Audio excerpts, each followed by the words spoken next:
pleased to have my former Chief Counsel of the Crime Subcommittee, Bobby Vassar, with us today to moderate the panel. I'd like to thank all of our distinguished panelists for being with us today to discuss this topic on how we can go forward.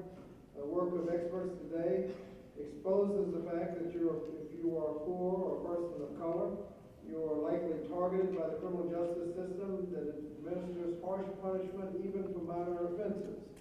Crimes that occur frequently in middle-class communities on college campuses often go ignored, but in the communities of color or with poor people, they're often targeted for citations or arrests.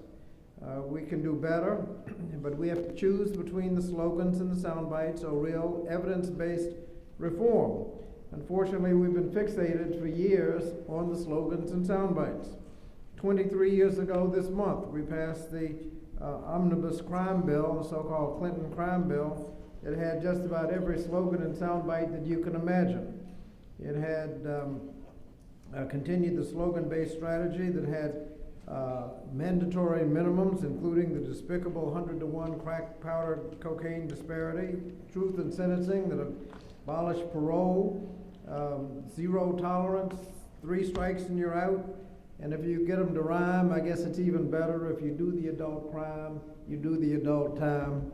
That little thing has been studied, and all the conclusions say if you pass that, you're going to increase the crime rate.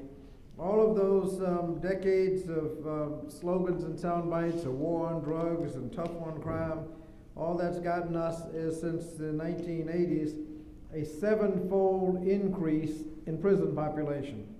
It's so bad now, we've got 5% of the world's population, 25% of the prisoners, and it's so bad that some studies have said that our incarceration rate is actually counterproductive. We got so many people with felony records can't find jobs, so many children being raised by parents in prison, so much of the Justice Department budget used up on prisons that aren't reducing crime when it could be used in evidence-based approaches that would actually do something, that are actually adding to crime anytime your incarceration rate gets over about 430 per 100,000. United States average, 700 and some, and lock up blacks at the rate of over 2,000 per 100,000. 430 and above, counterproductive.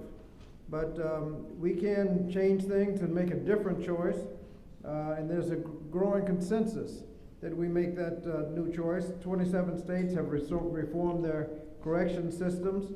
32 have reduced crime and imprisonment over the last 5 years, from Texas, Wisconsin, Rhode Island, Georgia, South Carolina. At the same time, they have generated about over $4 billion in savings. They've reinvested in prevention, early intervention, and prison alternatives that break the rate of the cycle of recidivism. And today we know of many research-based, state-tested, and community-based approaches that enjoy bipartisan support from both Republican and Democratic governors. Many have branded their approach, quote, right on crime, playing on the right in the correct and right from the political right. And there's a huge coalition because when you're reducing crime and saving money, it's something everybody can agree on. And in fact, we showed how much money could be saved.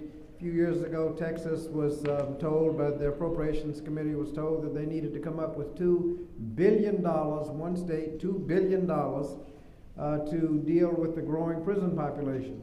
Somebody suggested, well, if you put about 10% of that in prevention, early intervention, and rehabilitation, you might not have to spend all $2 billion on prisons. So they did. And they looked up and they reduced crime so much that they were able, not only didn't have to build any new prisons, they started closing some of the prisons they had. Now when you're saving $2 billion in one state, that gets the interest of a lot of people. When you're doing a better criminal justice system, that gets the attention of a lot of people, and that creates a nice coalition. Now, unfortunately, with this administration, we look like we're going in the wrong direction. The Attorney General Sessions, one of the first actions he took was to issue a memorandum that not only canceled the Eric Holder memo, but went even further in the wrong direction. Holder said that if you're going to charge people U.S. attorneys are charging people, make sure you try to the best possible to charge them with things that do not carry mandatory minimums and draconian sentences so that the judge can apply a sentence that fits the crime. Mr. Sessions has revoked that guidance and said that everybody ought to charge with the most serious punishment, including the maximum use of mandatory minimums, requiring judges to impose sentences that frequently violate common sense. So that's the environment we're in now. We have a president who tells police officers, don't be too nice when placing people under arrest, and that's where we are. But there are specific proposals that we can do better. A bill that would codify the real evidence-based reform was introduced in the last Congress and will be introduced shortly in this Congress, the Safe Justice Act, which has many key principles. And if you're going to evaluate on criminal justice reform legislation, there are about 4 things that you need to measure. One is what effect does it have on mass incarceration? And you look at what you're doing with mandatory minimums. What are you doing with mass incarceration?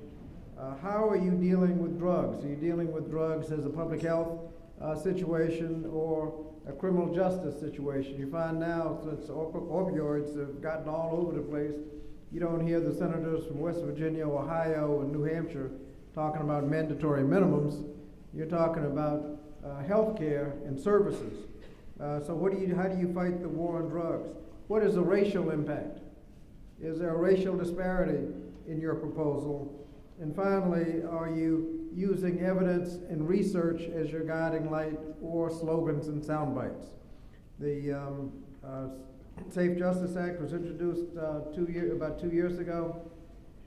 Had very broad bipartisan support because it was evidence-based and would reduce crime and save money. It starts as a complete reform.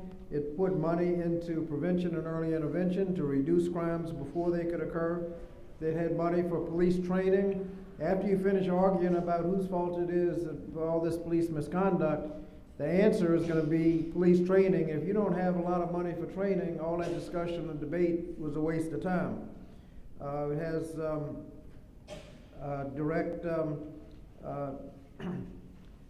has pre-trial, diversion pre-trial. Right now we have a system where whether or not you get bail or not is not a question of your dangerousness, it's a question of your money. You got the money, you walk. Don't have the money, you stay in jail. We got to convert that to a measure where it's not how much money you've got, but whether or not you're dangerous. And that would significantly reduce the prison population. We have, when you get to court, drug courts and other problem-solving courts so that you can solve the problem rather than have people twirling through the revolving door. We significantly reduce mandatory minimums. Those are the things where you get these bizarre sentences where girlfriends of drug dealers are getting decades in time when a drug dealer gets off because they turned the girlfriend in. We also have rehabilitation in prison and funding for second chance programs when they get out. All of them evidence-based, no backward steps, and we have, like I said, broad bipartisan support.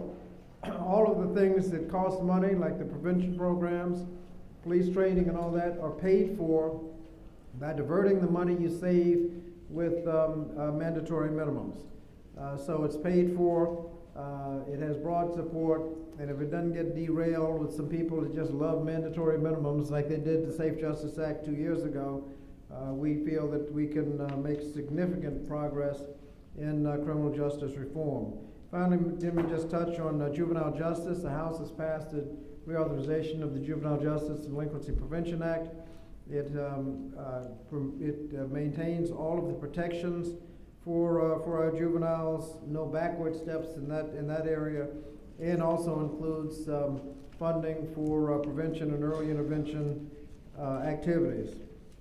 Pleased that it also includes support for legal aid so that people get lawyers appointed. They also have help in expunging records.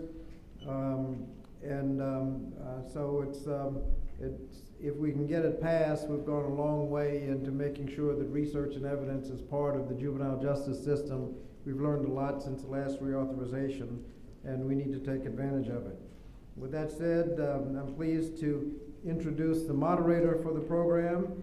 He is, his background includes the director of local legal aid program in Newport News, chair of the Virginia Parole Board.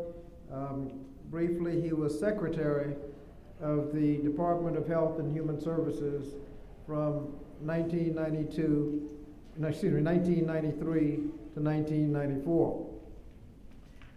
What happened was the secretary resigned in the last 2 weeks of the Wilder administration. Bobby was deputy secretary, so for 2 weeks he moved up. And so his resume says secretary 1993 to 1994 because that 2 weeks covered the first of the year. Anyway, his recent claim to fame was that he was chief counsel in the crime subcommittee. Several years we were actually in the majority, got a lot done.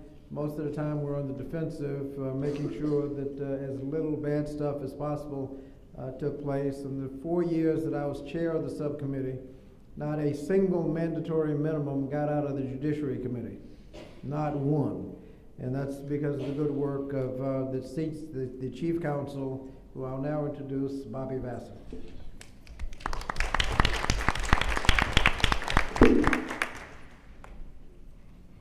Thank you, Congressman. I am really pleased to be here with you and these great and distinguished panel members, and all I can say about that resume trick is it worked because you hired me.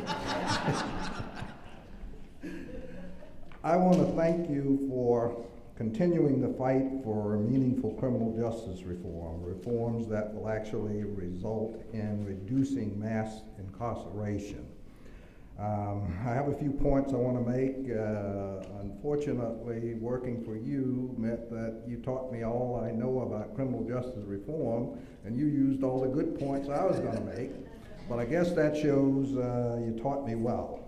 One point that I can give you relates to the 20 years I was here and the context that we were working in, and most of that was with Republican control of Congress, and we were not in a position to get as much done as that period when Democrats were in control, and you were chairman of the committee. But the main point there is that we need to stay the course.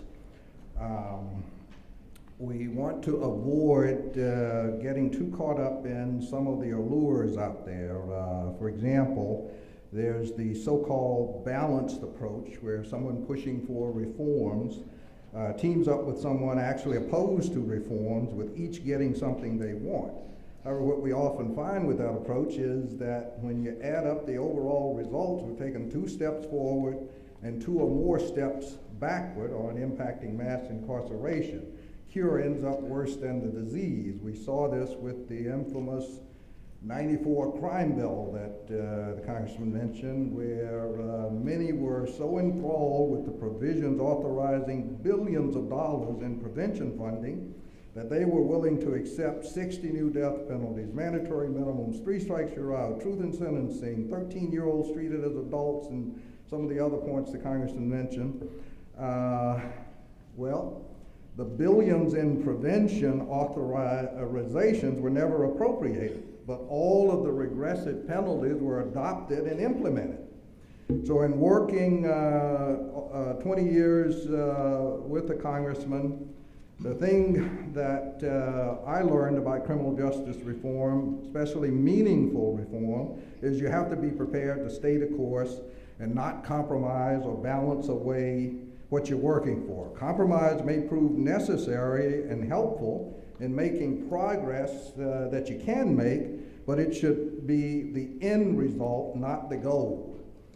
We seem to be in a context of retrenchment on meaningful reform efforts at the moment, where the best we may be able to do is prevent further erosion of our goal of reducing mass incarceration, particularly at the federal level, but still, rather than accepting tenuous compromises or illusory balances that undermine real reform, I believe that the best pursuit is to stay the course for meaningful reform. It will take longer, but we'll end up further along in the long run than if we accept compromises or balances that sound good without knowing whether they do more harm than good.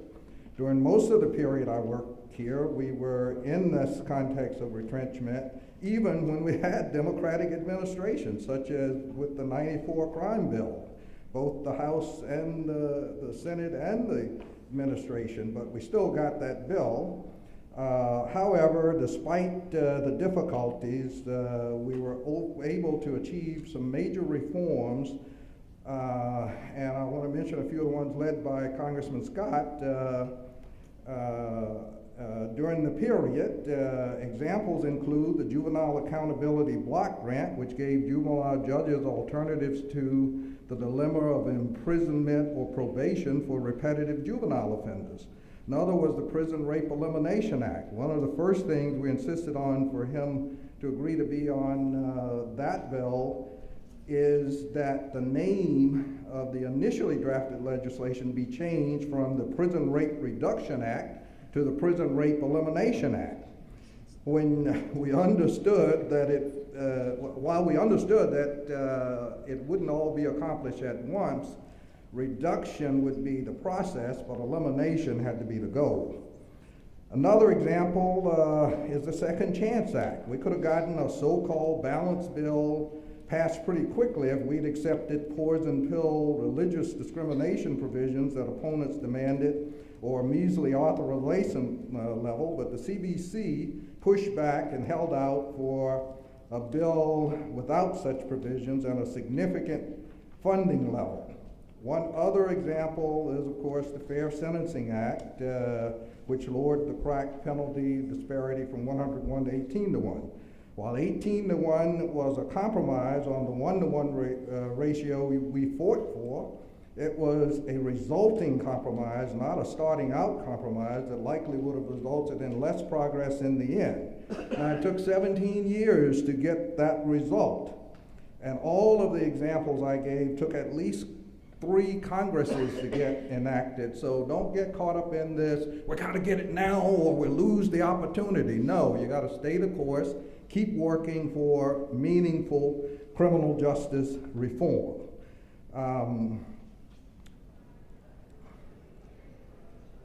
And one last point I want to leave with you is something that I saw here that is a precaution that not everybody's aware of until you get caught up in it, but you want to remember that you don't want to accept even one death penalty, one mandatory minimum or other regressive penalty, because when you do, you lose your moral authority to argue against others, because you'll never be able to satisfactorily explain why you thought the victims in the first instance deserved the heavy penalty, but the current victims don't. So you don't want to get caught in that trap. You need to stay the course, resist the things that don't help the cause, and fight for those that do.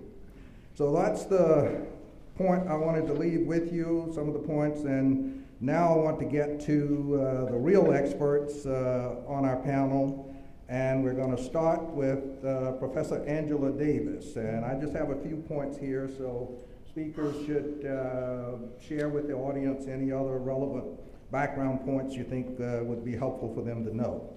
Professor Butler researches and teaches in the areas of criminal law, race relations law, and critical theory at Georgetown Law.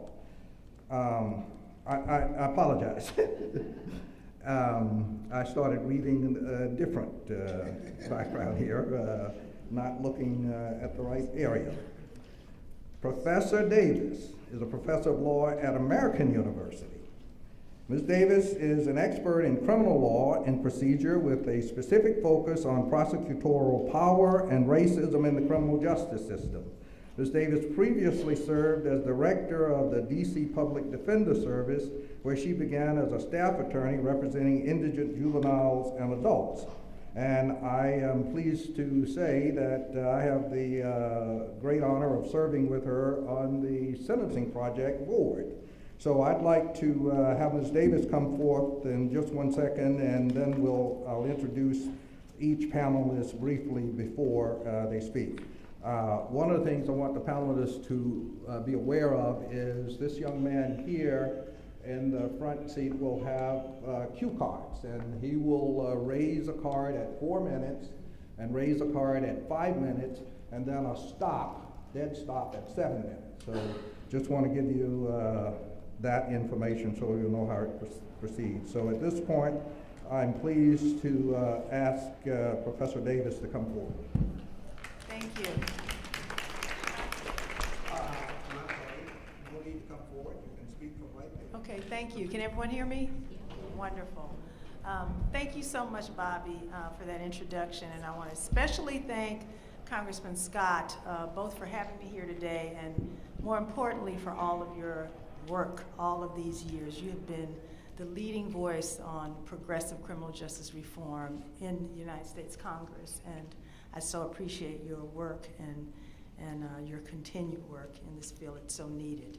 I do want to talk about prosecutors. There's so many different kinds of reform that are needed in the criminal justice system. We have, I won't repeat the statistics that the Congressman mentioned. We are the leading nation in the world in mass incarceration, something we should be quite ashamed of. We also have tremendous racial disparities in our criminal justice system, and there are a lot of reasons for mass incarceration and unwarranted racial disparities, many of them. I want to talk about one, and that is the power and discretion of prosecutors.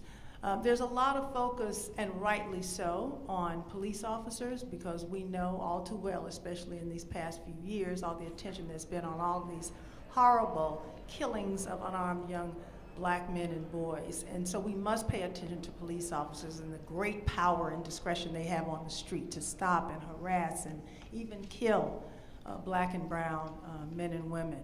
So we have to pay attention to them. They harass, they stop, they frisk, they search. So we need to work on that. But police officers only have the power to bring individuals to the courthouse door. It is the prosecutor who decides whether they remain there, whether they're firmly entrenched there, or whether their cases are dismissed. And those decisions are made in ways that produce terrible, unwarranted racial disparities. Black and brown people are treated worse in the criminal justice system at every stage of the process than their similarly situated white counterparts. And prosecutors play a huge role in that. I focus on prosecutors and have been for over 20 years now because they control the criminal justice system, right? They are the ones who decide whether there is going to be a charge or not. Through their charging and plea bargaining decisions, they almost predetermine the outcome of all criminal cases, all right? Prosecutors can very easily charge individuals with a crime. Police officer might arrest someone for something. When it gets to the prosecutor, the prosecutor has a plethora of crimes from which to choose, and usually they don't choose, they usually pile them on because it's so easy to charge an individual, despite the fact when we saw in all these cases where police officers weren't charged, it's actually really easy for prosecutors to bring charges because all they have to do is meet a very low standard, something called probable cause, more likely than not that the person did it, and that's far, far lower than the much more difficult proof beyond a reasonable doubt that they have to make out at trial. So what they will do, far too many of them, is they pile on all of these charges, right? Many of which they probably can't even ultimately prove beyond a reasonable doubt. And you can see how someone who's looking at 5, 10, 15, 20, 30 or more years in prison because of all these charges piled on, you can see how they might feel compelled to accept a plea offer. How many of you have heard about plea deals, right? Everybody's heard about that. Actually, about 95% of all criminal cases are resolved by way of a guilty plea, right? You look at TV and you think all these trials on Law and Order, you think all these trials are going on. There's not a lot of trials going on in the criminal justice system. There's a lot of guilty pleas going on. And so the reason why that happens, you can see how even an innocent person, if they're looking at life in prison, they might be afraid to go to trial. They might decide, you know what, I better take this plea. The prosecutor's saying, if you plead guilty to this one offense, I'll dismiss all these others. And a lot of times, they may not even be guilty. There are plenty of people who plead guilty even when they are not because they're afraid to go to trial. Going to trial is risky business. They might end up being convicted of everything and spend the rest of their lives in prison. So people feel really compelled to do that. And that's not the way our criminal justice system should work, but it works that way in far too many instances. So we need to pay attention to prosecutors who abuse their charging and plea bargaining powers. Yes, we have to pay attention to the laws and all the work that Congressman Scott has done over the years and so many others to try to prevent these mandatory minimum laws. That is great work, but honestly, prosecutors, even when the laws are passed, they don't have to use them. They don't have to charge, and they don't. That's how the disparities take place, right? They can look at a wealthy white kid with a future ahead of them and see themselves and empathize and give that kid a break while they're looking at a poor black kid and charging them to the maximum. And that happens all the time. It may not happen intentionally. It's something called implicit bias, unconscious racism that causes them to do it. Sometimes they may be doing it explicitly. It doesn't matter whether it's unintentional or not. The harm it causes is tremendously great. So I only have 2 minutes left, so let me just say in my 2 minutes, what do we do about this? It's difficult, but one of the things I've been focusing on is the election of progressive prosecutors. 90% of all criminal cases are handled on the state and local level. Only 10% are handled on the federal level. And state and local prosecutors are elected officials. They run for office. And far too many of them serve for decades unopposed. People don't pay attention to those races, but I'm telling you folks, we need to pay attention to the district attorney races. And I'm pleased to say that in this last election in 2016, there were about 18, at least that I know of, prosecutors who were challenged. I'm going to say bad prosecutors who were abusing their powers, who were challenged by more progressive prosecutors. In 18 of those races, 15 of those progressive prosecutors were elected. A number of them African American. If you've not heard of Kim Fox in Chicago, you should look her up. If you've not heard of Aramis Ayala in Orlando, first African American state's attorney to be elected there, look her up. If you've not heard of Lanice Washington, who I thought might be here today, Lanice Washington, the first African American woman elected district attorney in the history of the state of Alabama, Lanice Washington, who is a progressive person. She is at this conference somewhere. I just got a text from her. She said, I'm coming to your panel. I don't see her, but I'm gonna give her a shout out. And there are a number of others who are doing progressive work. So I see my time is up. I'll say there are a lot of different solutions. This is not the only one, but one thing we need to do is, use your vote, folks. Question your prosecutor. Ask them what they're doing about mass incarceration. Ask them what they're doing about the racial disparities, and support progressive people who are challenging them so that we can have a new vision of prosecution in our criminal justice system. Thanks. Thank you, Professor Davis. Next, we have Professor Paul Butler. Professor Butler researches and teaches in the areas of criminal law, race relations law, and critical theory at Georgetown Law. Professor Butler served as a federal prosecutor with the U.S. Department of Justice, where his specialty was public corruption. He is the author of 2 books on the topic of policing, Chokehold, Policing Black Men, and Let's Get Free, a hip-hop theory of justice. And I'm sure many of you are familiar with him as a frequent commentator on MSNBC. So I give you Professor Butler. Thank you, Mr. Vassar. Angela, could you please hold up your wonderful book, just so everybody knows? It's called Policing the Black Man. Great stuff, just out. You can get it on Amazon. Highly recommended. Good afternoon, ladies and gentlemen. My name is Paul Butler, and I represent the United States. That's how I used to start my opening statement. I've represented the government in criminal court right here in the District of Columbia, and I use that power to put black men in prison, and black women, Latino people, poor people, like a lot of prosecutors. That was pretty much all I did. During the time I did that work, I learned some things. My book, Chokehold, Policing Black Men, is about what I learned. What I learned is that our system is set up to control and lock up black and brown men. The problem is not bad apple cops. The problem is the system is working the way it's supposed to. People say that's paranoid, so what I do in Chokehold is look at the facts. Folks say, well, black and brown men commit more crime. When you look at the data, if you're a white person, you're 100 times more likely to be victimized by another white person you know than you are by a black stranger.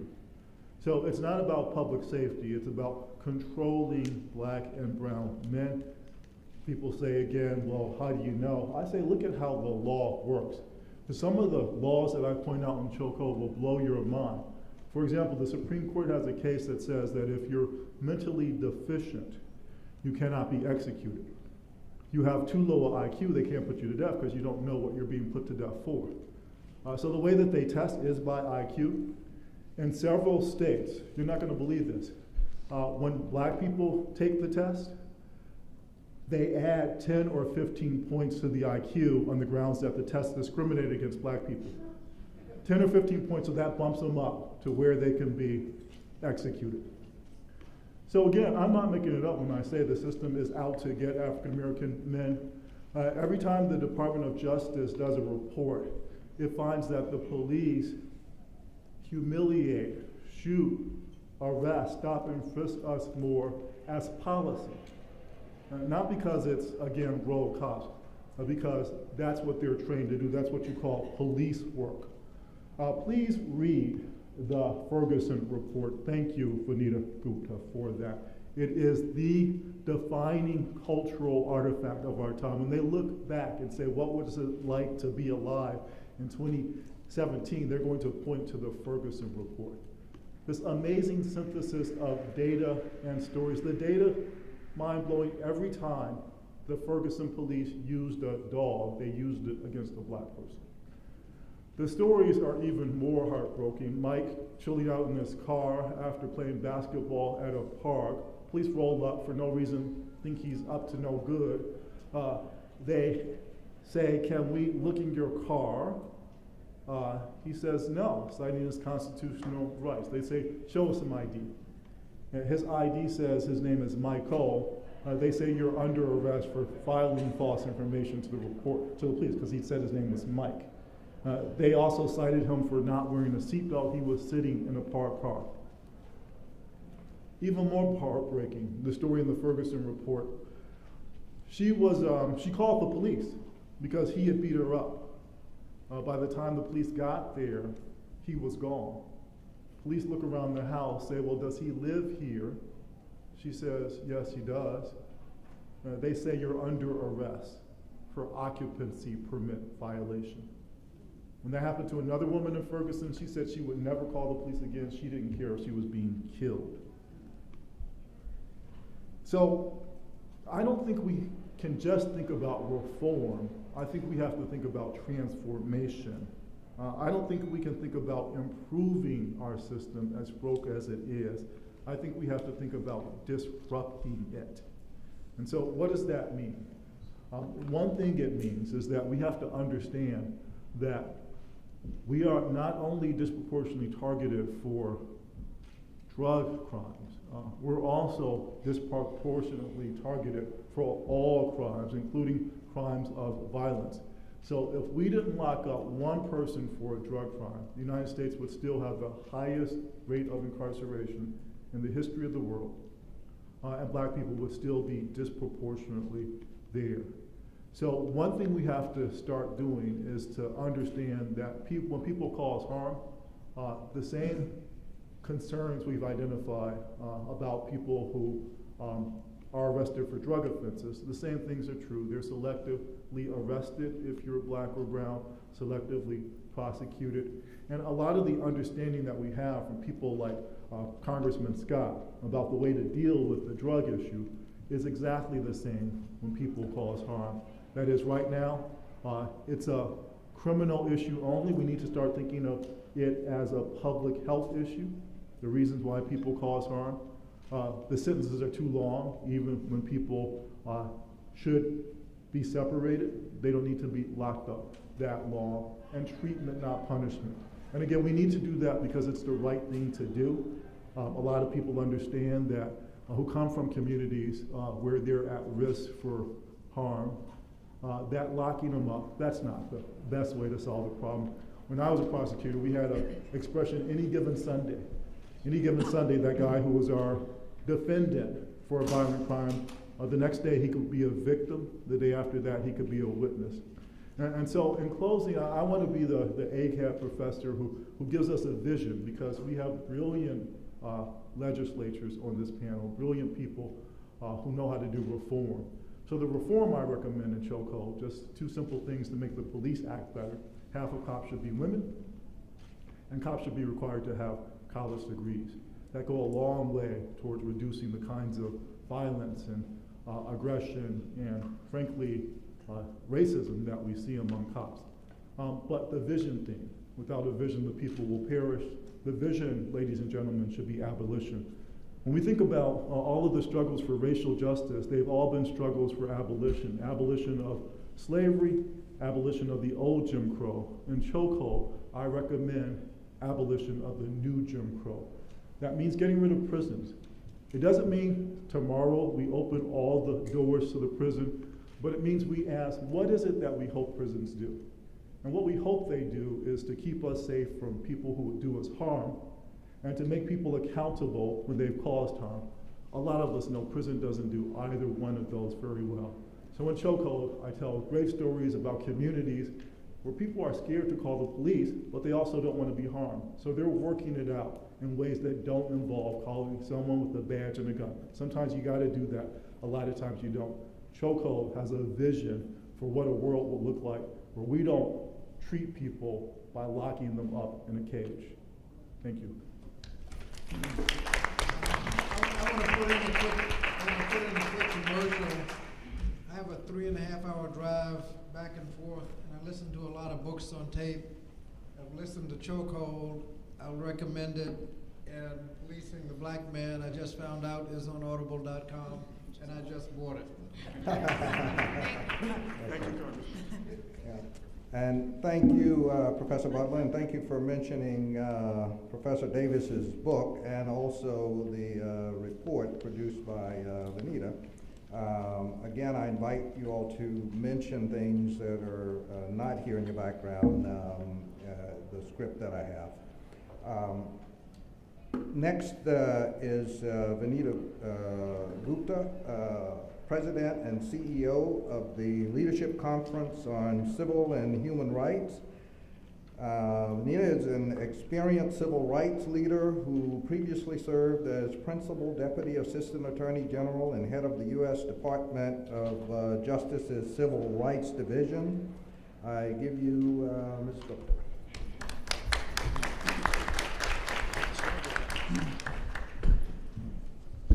I wasn't going to stand, but I couldn't deal with the gender disparity of who was standing at the podium and who was sitting. So just to even things out, I'll be a woman who stands up at the podium. Thank you. And Congressman Scott, I want to applaud you because you have been, in the darkest of times, the shining light on criminal justice reform. We all know it because those of us who've been fighting this long fight have known that it was not always the so-called popular issue where people in the progressive agenda were talking about it, but you were always talking about it. You were always talking about the devastation to our communities and to African American communities in particular, and your leadership has been just outstanding. I first met Congressman Scott when I was representing dozens of wrongfully convicted African American men and women in a small town called Tulia, Texas, back in 2001, 2002, and 2003. And it was a time where we also started, I was at the NAACP Legal Defense Fund, and we started to lead a clemency effort. I guess I was a clinic student when I was working on Kemba Smith's clemency petition, and Representative Scott was her biggest champion and really helped make that happen. This fight for criminal justice reform has been with us a long time.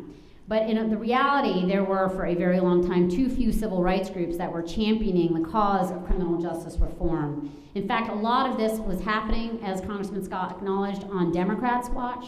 It was happening on Republicans' watch. It was a bipartisan effort to build up our nation's prisons and jails and filling them up, particularly with African American men, in the name of the war on drugs. And we have seen, and I don't think when I was representing these men and women in Tulia, Texas over 15 years ago, it was at a time where we were spending more in this country on building prisons everywhere than we were on higher education. And it was a time where we had 5% of the world's prison population, but 25% of the world's prison population. And fast forward about 10, 15 years, and I'll say until about a few years ago, it was pretty amazing to see the incredible momentum at the state level, right and left coming together, finally acknowledging, sometimes for very different reasons, that our criminal justice system had become unjust, was bloated, had resulted in devastation to African American and Latino communities around the country, and that in essence we were criminalizing poverty, and we've been criminalizing being a person of color, an African American person, a Latino person in this country. And when I joined the Justice Department in October of 2014, it was just weeks after Michael Brown had been shot and killed in the streets of Ferguson. And the Justice Department announced the investigation into the Ferguson Police Department. And it was a study, and thank you, Paul, for raising this up, but it was a study that, frankly, a lot of communities, it was a validation simply for what so many communities were giving voice to every day, but it was important that the federal government was finally kind of affirming the deep interconnectedness between racially biased policing, between the debtors' prisons that were happening and are existing around the country, where there's a profit motive, an incentive, where local municipalities are literally getting fines and fees and collecting their own revenue off of the backs of Black and brown residents. And in Ferguson, it was off of the backs of African American residents for things like, I'm not going to get the numbers slightly wrong because I don't have the report in front of me, but $527 for growing high weeds and grass on your lawn. Tickets for $327 for jaywalking, okay? And then keeping the municipal court open one day a week for people to try to pay those fines, and if they didn't, they would get more fines and be threatened then with incarceration. This isn't just a problem that was happening in Ferguson that the Justice Department kind of lifted up. It's a problem that exists in so many parts of the country. And I was proud to be part of a Justice Department and an administration that was seeking to use every lever of power to fight back. And really, we were doing it building off of the advocacy that was existing from folks in the Leadership Conference that I'm now a proud member of the ACLU, of the NAACP Legal Defense Fund, of the NAACP, of so many of the coalition members of the Leadership Conference. We were seeking to end the criminalization of poverty. We were filing briefs on bail reform, trying to stop it from being that the folks who are in prison pre-trial are just in prison because of their race and their inability to pay bail, and trying to recognize that we need to end the money cash bail system in this country because it is cruel and unfair. We were pushing on sentencing reform, and I was proud to be serving Attorney General Holder when he issued the Smart on Crime memo to tell federal prosecutors to back away from charging where it would trigger mandatory minimums. And there was legislation pending, and I know there was a lot of different feelings about the legislation, but it was important that there were options to reverse the tide of mass incarceration and mass criminalization. But I gotta tell you right now, we are in the fight of our lives here in Washington, D.C. with an Attorney General who is intent on painting a picture of this country from voting rights to criminal justice reform that is exclusive, that is built on a sense of white supremacy. I'm going to go there right now. It is deeply, deeply problematic, and that stuff is turning around in all the policies that he's been putting forth, starting with rescinding the memo that Sally Yates had put forth, trying to reduce our reliance on private prisons, turning around, as Congressman Scott said, on taking away the Smart on Crime decision and trying to take us back to 1980s drug policies, all in the name of law and order. and the full retreat from police reform, so much so that he isn't just taking away what the Civil Rights Division's work had been in police department after police department, but actually even on Friday, killed a program, a collaborative reform program where police chiefs, mayors, and community leaders come together to voluntarily work on problems in their communities. He has killed that program. And this is all in the name of so-called crime fighting and law and order, which we all know has been for a very long time code words for hurting our communities in particular. And we have to fight back. And I'm going to end on an optimistic note, because while Washington, D.C. and this Department of Justice, it isn't just that the federal system is 10%. Yes, that's true. So we need to focus on the states. But the federal government and the Attorney General have a lot of money, and they give money to every district in this country, and they promote priorities in policing. And they are promoting trying to get police to engage as immigration officials now locally. They're using those money in their grant programs to set priorities that are hurting our communities. But while that's happening, the good news is that at the state and local level, there is so much energy and momentum, and I am not giving up on the possibility that Congress might be able to isolate Jeff Sessions and get something good done. But we can't settle for just back-end reform. We have to be very true to our principles that there can be no bill that is just focused on the back end. We have to, a metric, as the Congressman said, is does this law reduce the tide of incarceration and stop it at the front end. But there's a lot of good work. It's DA's elections, it's Louisiana and Oklahoma just passed really great reform packages. We need to be working at the state and local level to push that, even while we support the Congressional Black Caucus and other members of Congress that are not giving up on the bipartisan push for criminal justice reform, because we deserve a country that is just, inclusive, and fair. Thank you.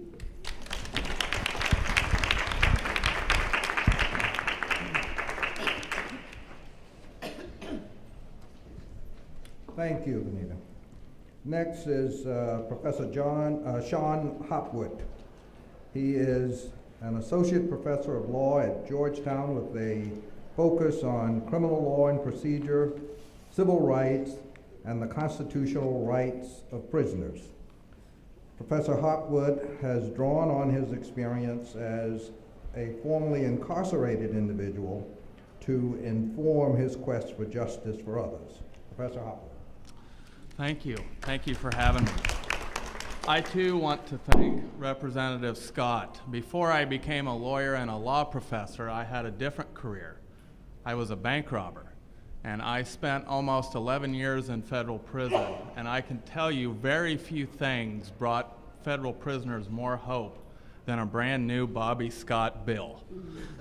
Whether it was federal good time, the Safety Valve Act, the Second Chance Act, of which I was a beneficiary of, every time a Bobby Scott bill came into the federal prison, it was copied hundreds of times and distributed throughout the whole prison. So he brought a lot of hope. I agree with Professor Butler, as someone who studied the criminal justice system and experienced it both on the inside and now as a scholar on the outside. Almost everything needs to be re-examined, and we need wholesale change.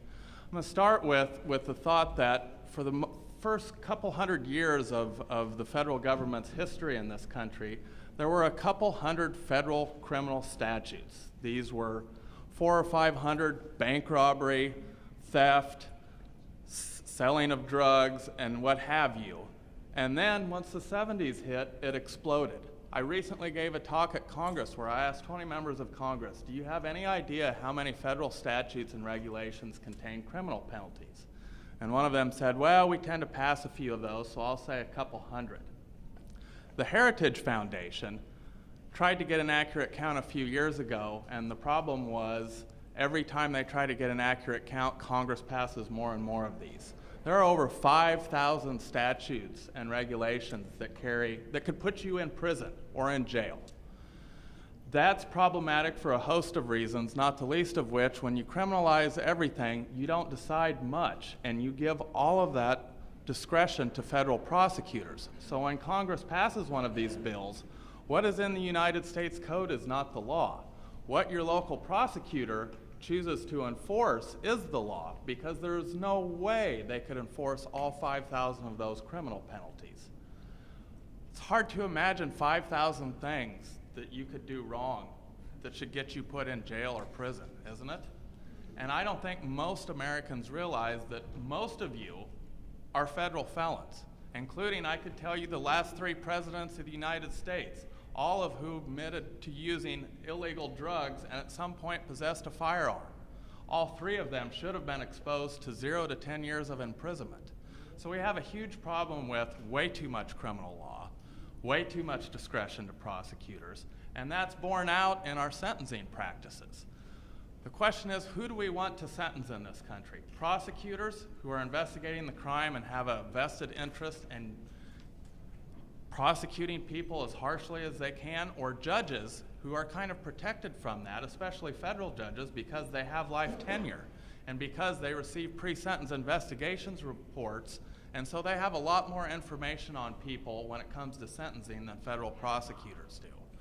That's why mandatory minimums are so destructive, because prosecutors can charge crimes in a way that the sentence is determined long before the judge even gets the person in front of them.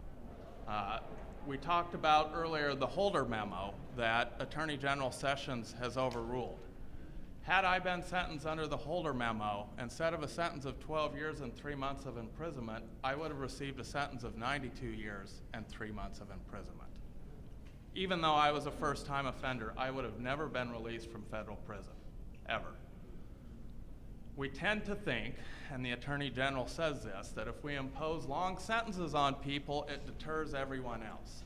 I've never seen any evidence of that. I've never met one person in prison in 11 years who knew how much time they were facing.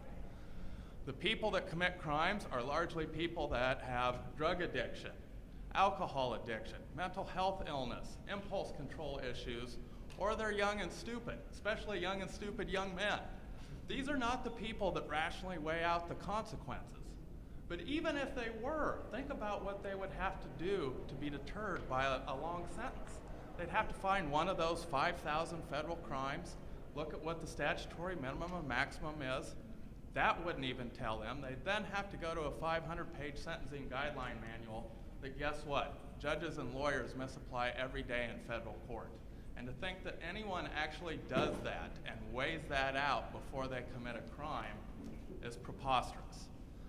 So long sentences do not deter other people.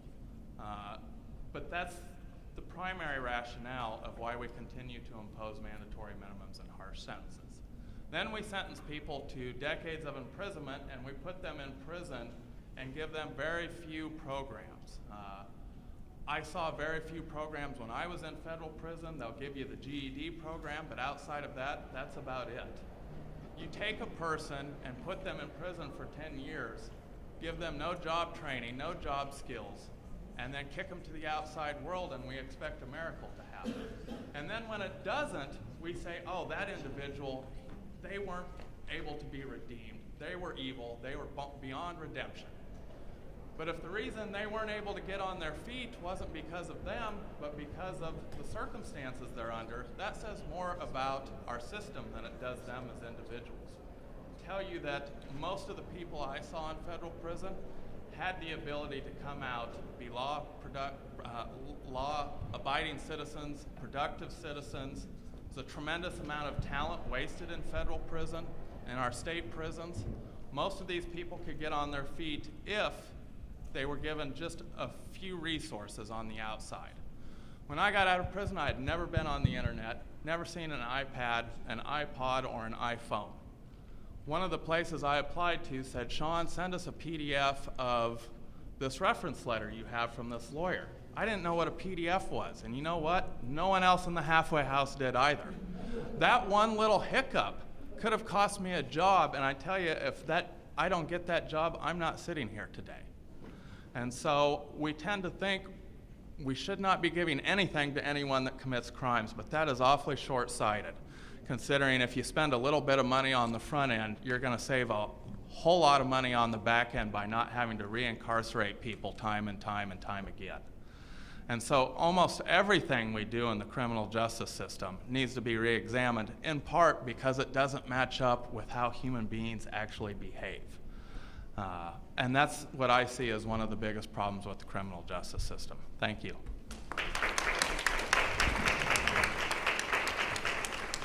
Thank you, and I want to recognize Lisa Blunt Rochester, who's from the only representative from Delaware.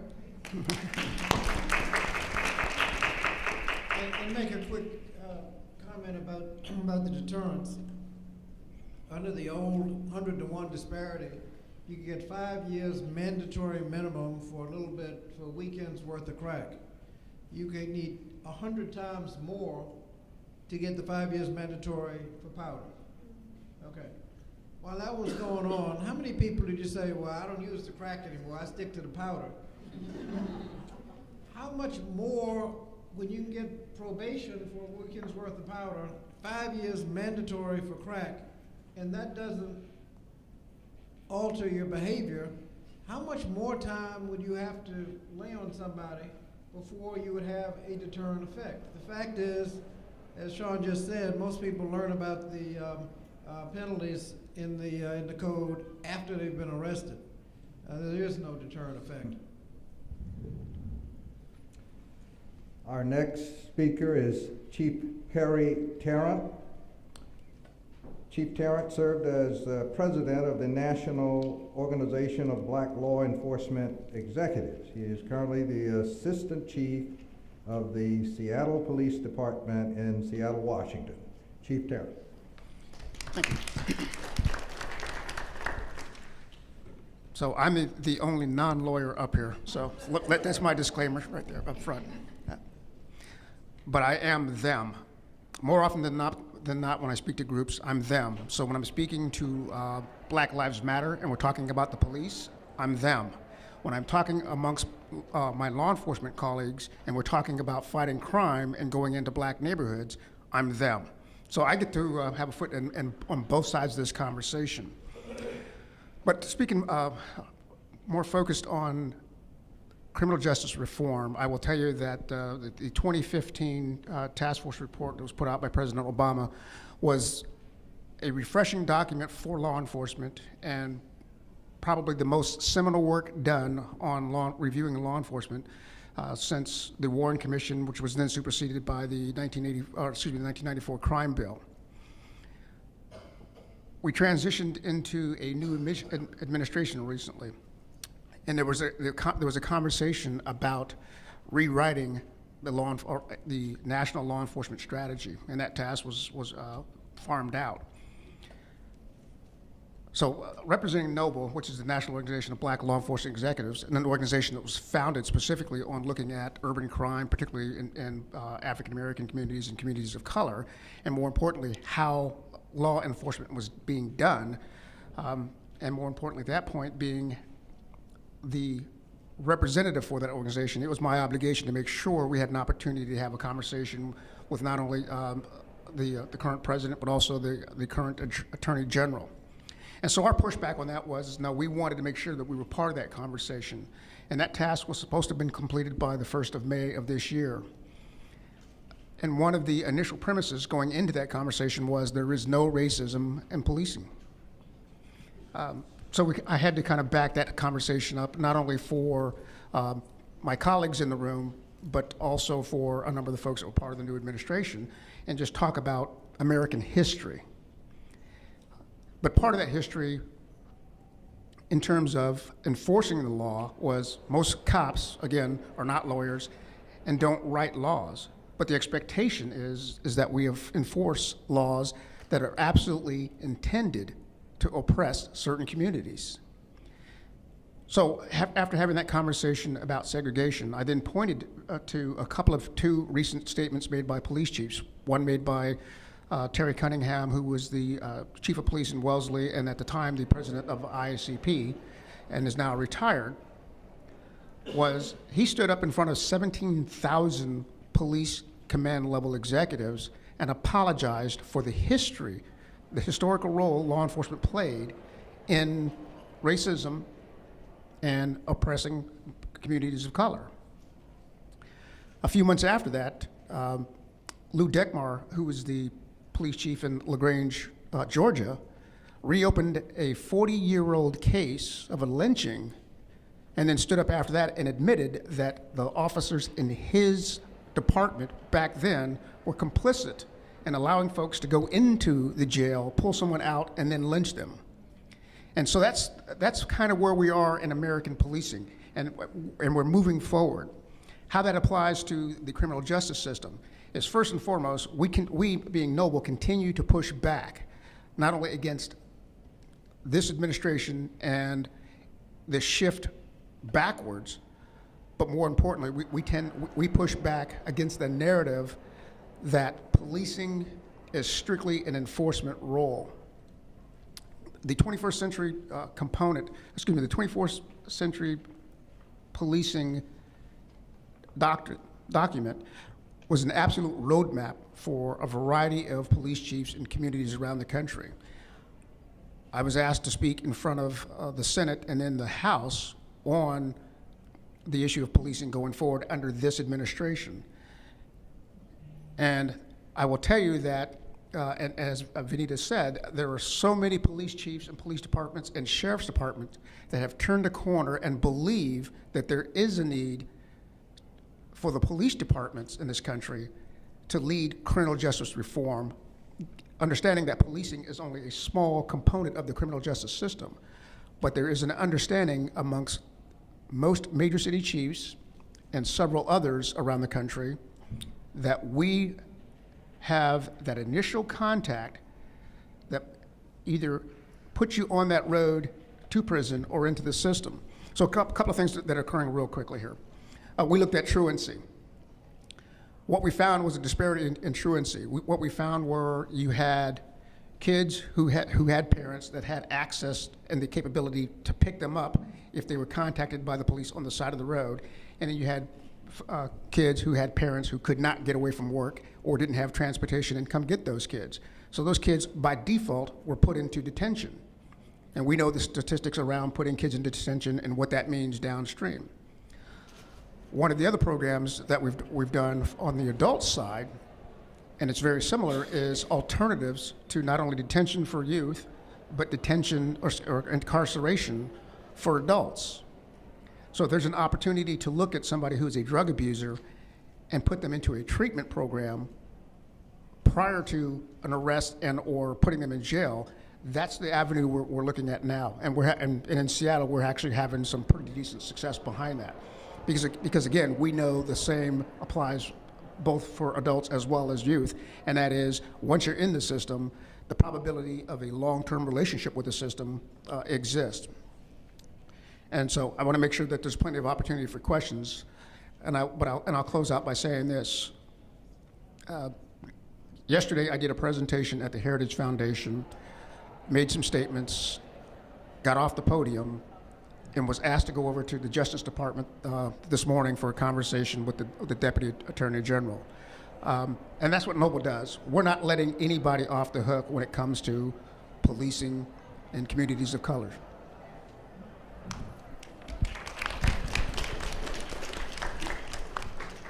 Thank you, Chief. We're going to now open for questions, and we're setting up Mike over here for those who have questions for the panelists. But just before we get to that, may I ask that we give our panelists another general round of applause for excellent presentation. And we're going to ask that you try to have a specific question. If you're going to make a comment, please be brief. We'd like for you to expect a limitation of no more than 2 minutes. My question is, what type of legislation is going on, and what are you guys working on collectively? If it's truly about rehabilitation and time served, why aren't, when felons are released, why aren't their rights restored? Why across the board, different states, you can't vote? If you're coming out on paper, you can't have certain licenses. You can't get a passport. You can't work. Why aren't we seeing some type of legislation across the board where once you come out, your rights are restored if it's truly about rehabilitation? Any other panelists? I can take that.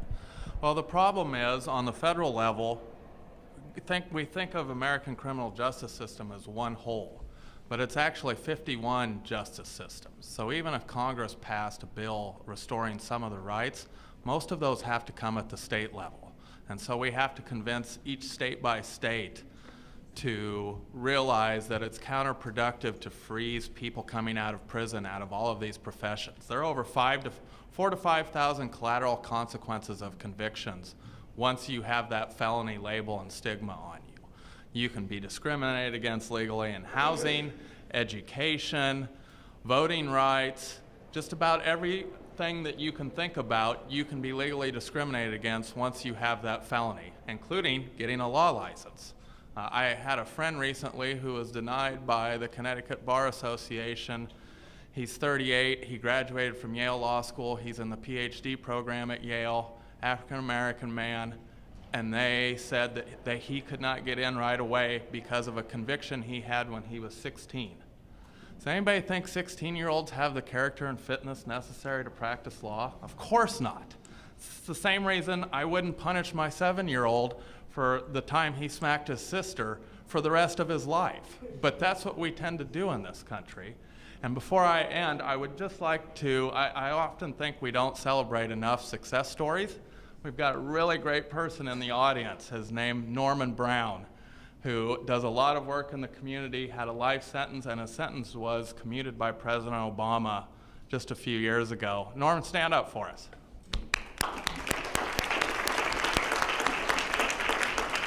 Norman is a prime example of what happens when we give people second chances. Oftentimes, we give them some resources and a second chance, and they thrive, contrary to popular belief. The restoration of rights can get political, and if you get the right people in office, you can make a lot of progress.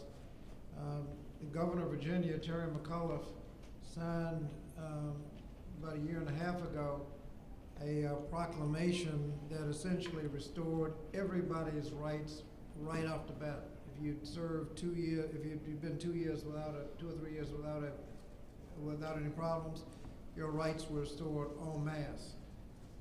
The Republicans went to court and said you got to do them one at a time, and the Supreme Court on a 4-3 vote agreed with him. And he said, "All right, we're gonna do them one at a time." I think he did. What is it, 200,000 all at once? I think he's about up to 170,000 one at a time.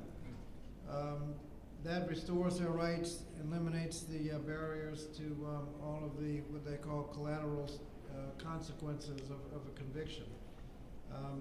There are, in addition to that, there's a lot of bills are funding second chance programs. Someone who gets out needs support. Job training, help with rent and things like that, get back into school. Second chance programs are not they're there, but they're woefully underfunded. We need to improve that funding in the appropriations process. And finally, the Safe Justice Act has significant authorizations for, I haven't introduced it again this year yet, but we'll have significant funding for rehabilitation in prison and second chance programs when you get out. And I'd just like to add, one of the reasons why what Congressman Scott's talking about in terms of these bills is so important is one of the moves that had been made at the end of the Obama administration at the Bureau of Prisons and the federal system was to create kind of a college district in federal prison to allow access for people in prison to actually get degrees. And that was also one of the things that was on the chopping block in this administration. And so it is really important that there's legislation, but there's also, interestingly, some ballot initiatives around the country right now. One of the big ones is in Florida through a Rights Restoration Coalition. It's a huge, massive coalition. I know a number of organizations are working really, really hard. It is led by people who have been formally incarcerated in the Florida system. They are leading this fight and have a ton of support and actually happily some good financing and some support to actually do a ballot initiative to restore the rights of people who've been in prison, which could dramatically change the electorate in Florida. And so we've got to also see these fights locally and get invested. Yeah. Next. So, yeah, my question is related to young African Americans' motion for being in jail or the license being restricted. Is there any policy regarding being behind on child support? I know a number of years ago I saw something about that on television, but when folks come out of jail, that child support is still there. They're suffering now as a result of credit issues. They may be re-jailed behind it, license are being revoked, and that's really limiting their ability to be employed. Is there any legislation, is there a discussion about that? I know that's pretty political, but. Yeah. Do you want to take it? I mean, there has been, unfortunately, there's been litigation on this issue, and it hasn't been, it hasn't been successful, but there are efforts, again, as Shan said, part of the challenge here is every state has a different set of rules on this, and there are different ways to, different states have different levels of progressiveness on this issue, but there have been some challenges that have gone up to the Supreme Court and been unsuccessful. But I think now the push is locally to try to persuade state legislatures to recognize that when somebody's coming out and leaving with tens of thousands of dollars of debt, there has to be some way both to acknowledge the real equities around the need for children to be supported, but that a person who was in prison was not able to actually have money and to be able to do this, so to have different time frames and the like, to ensure that families are kept whole, but also are recognizing the particular circumstances of somebody leaving prison. It's a real challenge, and it's part of what Sean said. There's thousands of collateral consequences for folks leaving prison, and this issue of back payment on child support can really keep someone from being able to have a meaningful access to economic opportunity their first year, but we've got to also balance it out with the family.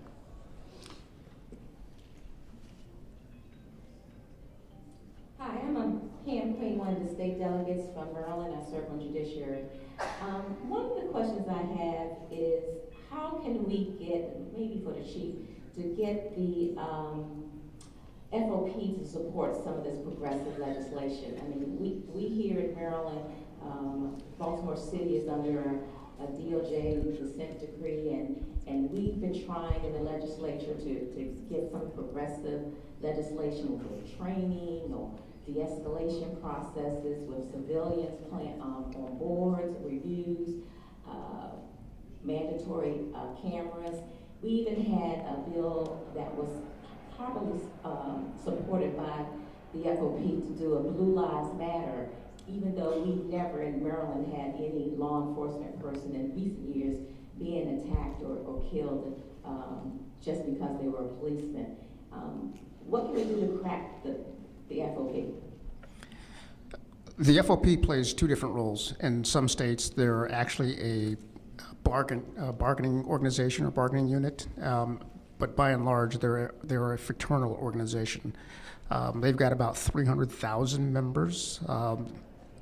In terms of voting and voting capacity, but I'll tell you the same thing that I said in front of the Senate, during that conversation, and that is, by and large, their membership do not run police departments or sheriff's departments, and that's where the decision making occurs for how policing occurs in each and every one of those jurisdictions.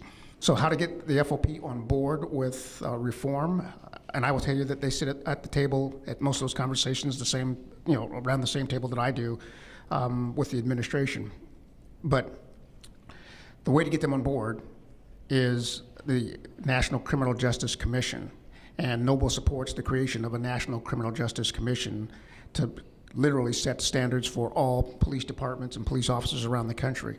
The two, and there's only two standards that are required in order to be a police officer right now in the United States. One of which is you have to be at least 21 years old, and the second one is no felony convictions. That's it. That is the baseline to become a cop in this country. I have an op-ed piece coming out about the FOP. So a couple of interesting things. Their membership is segregated. It's almost exclusively white on the executive board, and often at local police departments. For example, the Baltimore Police Department is 60% white. The FOP, the local Baltimore FOP, has never had a white director. never had a black director. And that's true all over the country. Again, it's a segregated organization, and it has undue influence with this White House. So if you want to see a scary video, look at Attorney General Sessions' keynote speech to the FOP in August. The FOP, when President Trump won the election, put out a list of what he might do in his first 100 days. And if you look at it, it's almost like a checklist of exactly what President Trump has done, including things that you might not think are relevant to police, like DACA. They wanted to get rid of DACA. They suggested that the president bring back the program where police departments get surplus weapons from the Pentagon. And here's the thing with that, you know, the Obama administration, people think it ended it. It didn't end it. It put what they call common sense restraints on it, like you couldn't have tanks and grenade launchers. But that wasn't good enough for Sessions. So Sessions has now brought back tanks and grenade launchers. But the point is that the FOP is segregated leadership, undue influence with this White House. So we could try to either desegregate the FOP leadership. I don't think there's a lot of hope there. We can make organizations like the one that Mr. Tarrant runs, we can give them more influence in terms of understanding that they represent police just as much, if not better, than the FOP. But we need to reduce the influence of the FOP, including at the local level. There was legislation offered that tried to prevent local police departments from getting tanks, grenade launchers, ballistic missiles, bayonets, and and you look at the list, you wonder why would any local police department get that? No training for the tanks. You can just imagine a tank rolling down the street, and you hear from inside, "Where the brakes? Where the brakes?" If you need tanks to respond to a situation, call out the National Guard. You don't need local police having that. In terms of the Fraternal Order of Police, President Butler made a comment. I'd make another comment. Police officers don't fall out of the sky. They're hired through the political system. How'd the chief of police get hired that's going to hire people that would be inclined to be in the Fraternal Order of Police? You know, you got to use your you hire a political, a chief of police that's going to hire the right people. And if they're not hiring the right people, something needs to be done. I can ask the defense lawyers up here whether or not anybody has questioned a police officer, impeach their testimony based on membership in the Fraternal Order of Police. It seemed to me that if you're a member of the Fraternal Order of Police, that might be relevant to the credibility of your testimony when you have an African-American defendant. Has anybody ever tried that? Well, let me just jump on that real quick, because I will tell you that the FOP does have some African-American membership. In fact, the president of the Portland FOP is an African-American. But having said that, let me just go back to the question about the 1033 program. And I agree with what Mr. Butler said, and that is that the Obama administration didn't end the 1033 program. He certainly put some constraints on it and made it very unattractive for a lot of department leadership. And that's okay. But I will tell you that there was and still is some equipment that initially was military surplus that has and does have application in a law enforcement role. But the bayonets, the grenade launchers, the missile launchers, the tanks fall well below that line of necessary. I also want to acknowledge real quick a lot of the noble folks that are in the room. If you could just kind of wave, stand up, and then our current national president just came in, back in the back, Mr. Clarence Cox.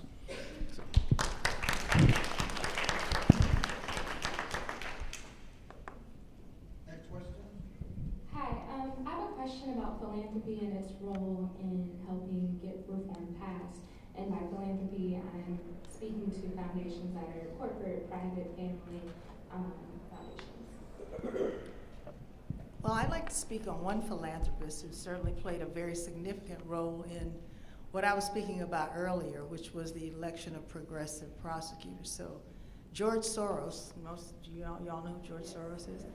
So George Soros funded an effort to support the election of progressive prosecutors in this last election in 2016 through the creation of political action committees. And those political action committees really helped to put the spotlight on bad incumbent prosecutors who were abusing their powers in jurisdictions where they were being challenged by progressive prosecutors. And as I mentioned before in my comments, in 15 of 18 races where there was that effort, the challenger won. And these new prosecutors are progressive prosecutors who have a new vision about prosecution. And I think that's one example, and I think he's going to be continuing that effort. So that's one example. I don't know if others have done that, but I'm happy about that. I also want to mention, though, that in addition to philanthropy, I want to give credit to Rashad Robinson, who runs change.org, because he played a significant role in getting those prosecutors elected as well.